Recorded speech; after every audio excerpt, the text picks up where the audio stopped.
why we are limiting the coin sales so Now, drastically. I see. How they think, So your question somebody is, wants to sell more right. coins. So your question is, some of us mine coins and they go to the internal exchange, and some of us sell coins and buy coins. Yeah. So as OneCoin, as I say, is 1 year old, first of all. It's not like Bitcoin, it is not a liquid market yet. So it means that there might be a day where we have a huge demand for coin sales or a huge demand for coin buying. And this is why we as a company always say buying and selling the coin should never be a reason why you join. The coin actually needs to be used. So we need to have some time, and I say always it's 3 to 5 years until we really manage to have a usability and a liquid market where you can do unlimited sales and buying actually on the market. Until then, Kari, if you do not have limits, for example, what can happen is that one person with a huge sales order or huge buy order can distort the price a lot. And this is what happens to Bitcoin often. I don't know if you see all this going up, down in a very, very big amount. And this is called volatility, and we do not want to have a very big volatility for our coin. People do not understand how it can be that Bitcoin today is worth $500 and tomorrow only 400 within a day.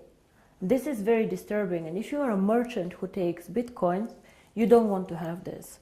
Because you want to be sure that if you take a Bitcoin today, it will not be valued 20% or 30% less tomorrow. Of course, you're very happy if it's valued 30% more, but it goes both sides. Absolutely, yeah. So cryptocurrency is one of the riskiest assets actually out there. High volatility, low liquidity on the markets. So for us to achieve a high liquidity, we need to work first on the value creation of the coin, on the liquidity, and it will take time. So all these people, why we have created this exchange? We have created it so people can learn to trade it, but it's not a self, the idea is not just that we go buy and sell the coin there, but we wait for the usability of the coin. This coin is very, very young.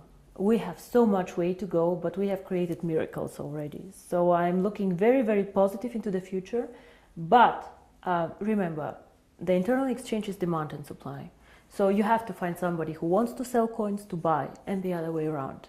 So the company itself is not obliged to buy back your coins or to sell your coins. If I don't have coins, I cannot sell them. Yeah? And as a company, we do not buy back the coins. So it's always you selling your coins to somebody else or somebody else buying from you. Don't forget also a bit the time differences. When China sleeps, you're awake, and so on. So sometimes, as I said, the market is not liquid and not efficient yet. And then the other question is, which relate to that, is that how is the value created? Now, there are two questions I think inside here. First is what is the value of cryptocurrency, and the second is how do we determine today if one coin is valued €1, €2, or €5? Yes. So we have a concept which is called mining difficulty. And there are calculators out there on the internet for Bitcoin. Everybody can Google them. You just Google Bitcoin mining difficulty calculator and you see how this is calculated. It's a very, very simple thing. You calculate, one is electricity costs for the mining, and the second is computer power. So to mine a coin, you need obviously a computer to do some calculations and electricity to get the computer running. So depending on these two things, the mining difficulty grows or goes down. It goes both ways. It can go up, it can go down. The more miner join, however, the more people who want to mine, the higher the mining difficulty goes, because more of them are in the pools. And this is, of course, what happens to OneCoin. So you can simulate this with these calculators. It's nothing that OneCoin invented. And this is how we today measure the value of the coin. Yeah? So we say if it costs us €5 to create the coin due to electricity, the servers and the computer power, this is what we think is the appropriate price. Of course, it fluctuates up and down based on demand and supply, but always in a corridor actually that we have set. So this is how we determine the price today. And the second question that you had actually is, but one day we go to the open market, so how do we know what is the value of this cryptocurrency? Why is Bitcoin worth $400 and not 1,000 or whatever? And here, in my opinion, there are two things how we determine the value of cryptocurrency. Cryptocurrency is not backed up by anything. We know this. So it's actually worthless. So it's not backed up by gold. It's not backed up by any other asset. OneCoin is not backed up. Yeah? Bitcoin is not backed up. But there's still value inside, and I'll tell you why. One is, first of all, the brand.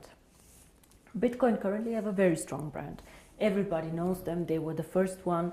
Of course, there are always good and bad things about the brand, but they are very well known. Milka Chocolate is a very well-known brand. Procter & Gamble are a very, very strong brand. So the more people joining OneCoin and the more people speaking about OneCoin, the stronger our brand becomes. And this, I think, is something that makes us really a family, because if you go in the network marketing approach and go and sell shampoo, it does not make you stronger if somebody on a sideline sells shampoo. Only your downline makes you happy. But here, if another team makes OneCoin popular out there, this makes also your coin stronger and your team stronger. And this is something very, very special about OneCoin, I think. And so the brand. And we have currently about 2 million paid members. In the database, we have over 10 million people who know about OneCoin. So we for sure have more users than Bitcoin, for sure. We are different, we are in a different system, but there are 2 million people who tomorrow could start using the coin if we want to. And this is great. So this is one part of the value, but most people use Bitcoin currently as value storage, like gold. I put it in the safe and I keep it there, which is okay, but a bit of a dangerous concept. Everything that goes up can also go down, and you're not special.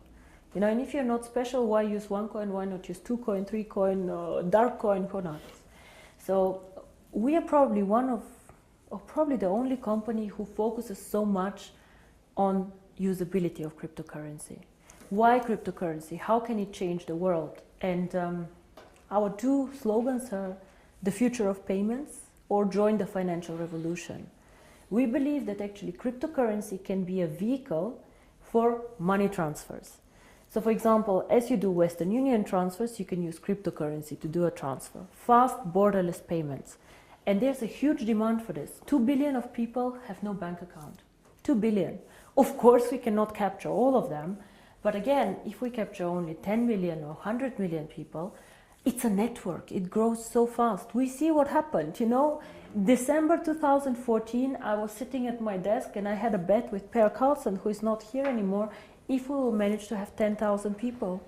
And we did a huge celebration with 10,000 people. Today we have 2 million after 12 months. It is incredible, and this is the network effect. The more people know about OneCoin, the more they will come and the stronger the brand becomes.